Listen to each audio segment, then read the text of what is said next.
So we're into episode 6 of season 2 of Gotham. This one is called By Fire. A lot of stuff going on.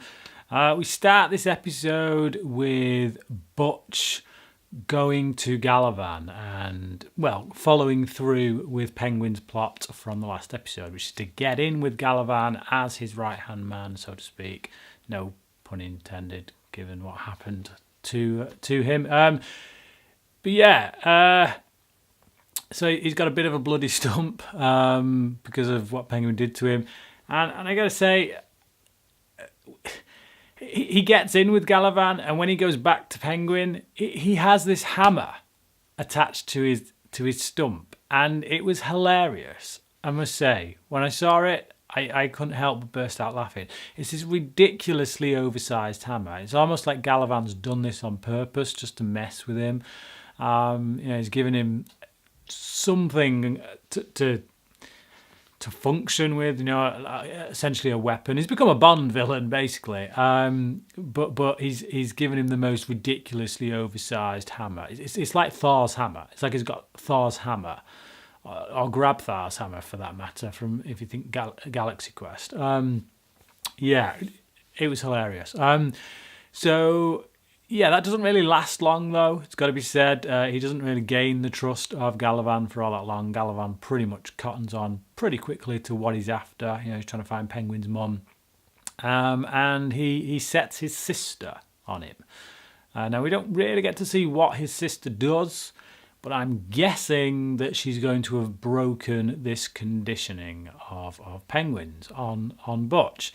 Now, whether that's completely broken or whether they've just transferred it over to them or what, I don't know. That remains to be seen. But I by the end of this episode, when Butch goes to Penguin, says he's tracked down the location of his mum, and they go off to this warehouse. We don't see them get there. That's obviously going to be next episode. But yeah, I get the feeling Butch isn't quite Penguin's lackey anymore. So that will be interesting to see where that goes. What else? So yeah, we got Selena and Firefly. They kind of team up.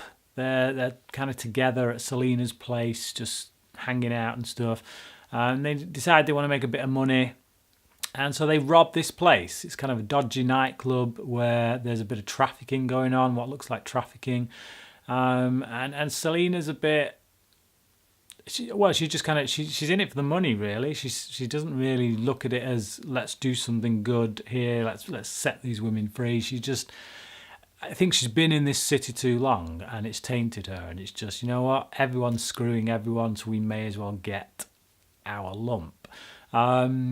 Though Firefly, she's a bit more concerned. You kind of feel like she wants to do something to help these women. But they rob the place anyway, and unfortunately get caught on security cameras, which leads Gordon to Selena. And yeah, Gordon promises Selena that he will try and bring in Firefly unharmed, try and bring her in without her getting hurt. And unfortunately, this is a promise he can't keep. She does end up getting hurt. She kills her brothers and then gets kind of taken out by herself, really. She blows his car up and it backfires on her.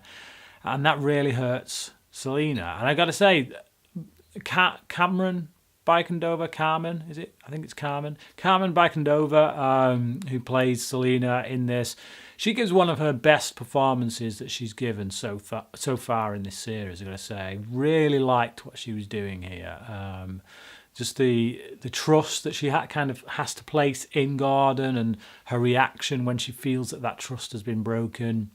I really feel for her. And like I said before, even though she has been tainted somewhat by this city, there is still some goodness in her, and kind of, I think salvation for her, in her mind, I guess, was going to come out of making sure that this woman survives, making sure that she gets help, and pulling the robbery so that she could give Firefly enough money to start up somewhere else. That was her way, I guess, of gaining a little bit of salvation, and that's kind of... Well, it's not gone her way. It's not gone the way she wanted, because this woman has now been seriously hurt. Dead, apparently, according to what the world knows, but yes, not in actuality. So her suit has been burned to her, making her fireproof, whether that's literally or just a sick joke on the behalf of the people taking her in there. But she ends up in a sanitarium, if you want to call it that is being run by Wayne Enterprises. And there's a lot of other freaky stuff going on in there. You don't get to see it close up. It's all kind of out of focus stuff, but there's quite a few people in there that are being experimented on, tested on.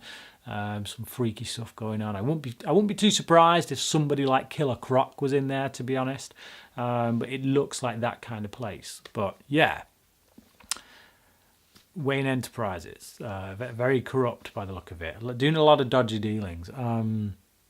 Definitely in need of Bruce to step up to the plate. As for Bruce in this episode, we get some nice moments with him and Alfred. Alfred's still showing him a bit of boxing, which leads to a really funny moment in which Alfred just punches his lights out, basically. Well, he doesn't quite knock him out, but he draws blood, and it's a funny moment, you know, as much humour as you're ever going to get out of an adult beating a child. What can I say? Swiftly moving on. Yeah, it was a nice moment, but Bruce goes to Galavan's for dinner, where Galavan, kind of obviously manipulating the situation, tells Bruce he knows that there's something dodgy going on at Wayne Enterprises, a lot of dodgy dealings, but that his father was a good man, and he hopes that when he becomes mayor, Bruce will let him essentially clean up Wayne Enterprises with him, and Bruce seems quite keen. He thanks him. I think he's quite shocked at the time. At some point, Bruce has got to wake up, obviously, to this guy. When that happens, we'll see, I guess.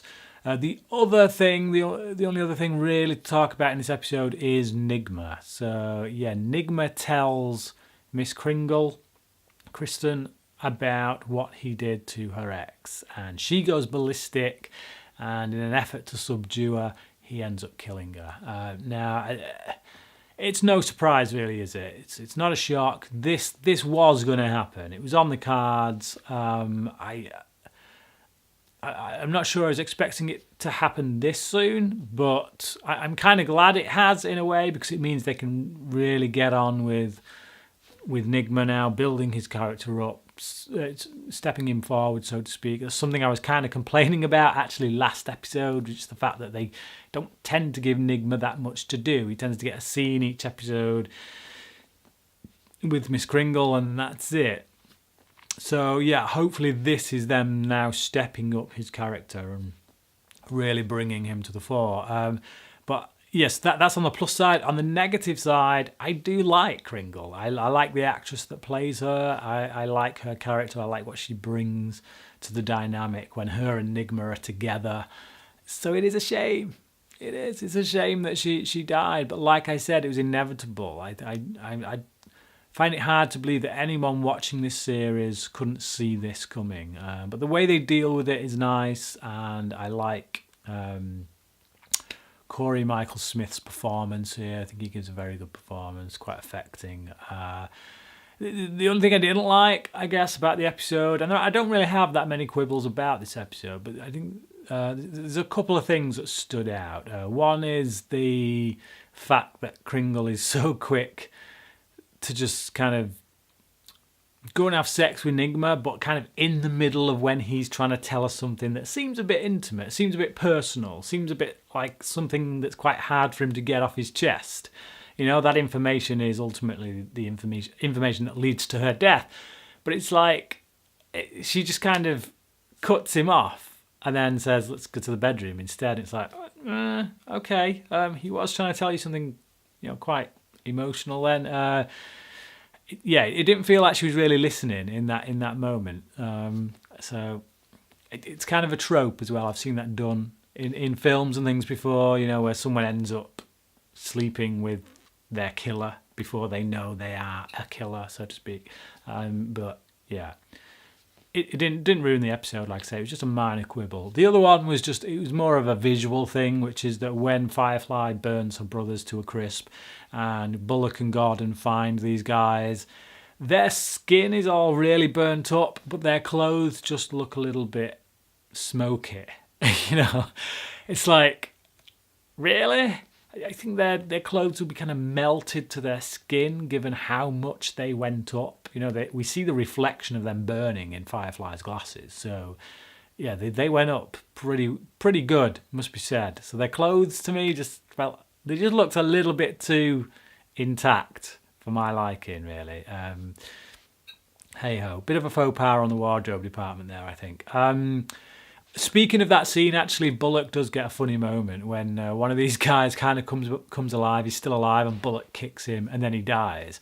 And he's like, "That's not on me," you know. And there was one more funny moment from him as well when they're trying to track down Selena Kyle, and they bring in Ivy, and he asks her where she is, and Ivy's not quite playing ball at first, but then he kind of threatens her, but says, "Look, either this or you can tell me the information and I can go and get a candy bar and forget to put someone on the door to look after you." And she opts for the candy bar. And then we literally cut, it's like a jump cut to Bullock kind of walking around eating a candy bar. And I thought that was amusing. Again, Bullock, always on fine form. Love the actor who plays him. Always gets some of the biggest laughs for me, him and Alfred. And yeah, that was no different here. So yeah, overall, it's a very good episode. A lot of emotional high points, I think, for certain characters. Selena in particular, and Nygma in particular. And I liked it. I thought it was very strong. Just a few minor quibbles aside. I give it a 4.5 out of 5. But what about you? Have you seen this episode? And if so, what did you think about it? Comment below, let me know, and until next time, cracking.